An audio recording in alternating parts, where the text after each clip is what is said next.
পাকিস্তান চলে যান, এখানে নামাজ পড়ুন, কেউ বলবে না। এখানে চলবে না এইসব। সরকার পাল্টে গেছে, লোক পাল্টে যায় জানে এগুলো বন্ধ করবো বলে, আর বন্ধ হবেই জেনে রাখ। আর ওনারা কে?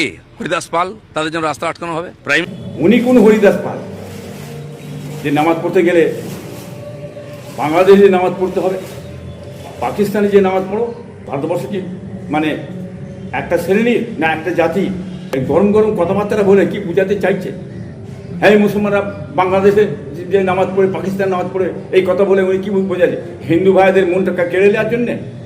হ্যাঁ, না হিন্দু ভাইদের মনকে খুশি করার জন্যে? হিন্দুরা অত মাথা খারাপ হয়নি হিন্দুদের, কি বুঝলে? হিন্দুরা খুব ভালো বোঝে কর্ম, কৃষি, চাষ, চাকরি, শিক্ষা, এগুলো কি হলো? দেশের উন্নয়ন কোথা?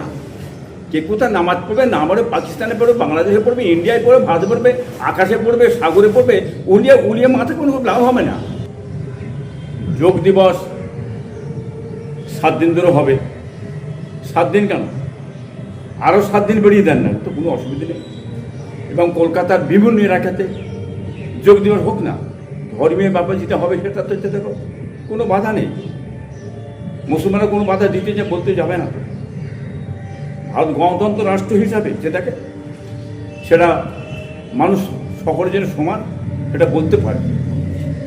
কে তা নামাজ পড়বে না পড়বে সেটা মানুষের ধর্মের ব্যাপার। উনি কোন হরিদাস পাল যে নামাজ পড়তে গেলে বাংলাদেশে নামাজ পড়তে হবে, পাকিস্তানে যে নামাজ পড়ো?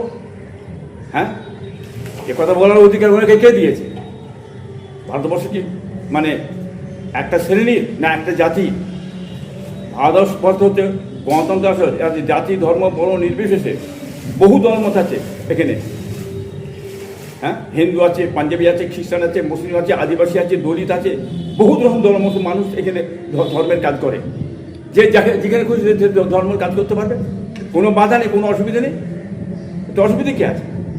এই গরম গরম কথাবার্তা বলে কি বুঝাতে চাইছে? হ্যাঁ, মুসলমানরা বাংলাদেশে যে নামাজ পড়ে, পাকিস্তান নামাজ পড়ে, এই কথা বলে উনি কি বোঝাচ্ছে? হিন্দু ভাইদের মনটা কেড়ে নেওয়ার জন্যে? হ্যাঁ, না হিন্দু ভাইদের মনকে খুশি করার জন্যে? হিন্দুরা অত মাথা খারাপ হয়নি হিন্দুদের, কি বুঝলে? হিন্দুরা খুব ভালো বোঝে।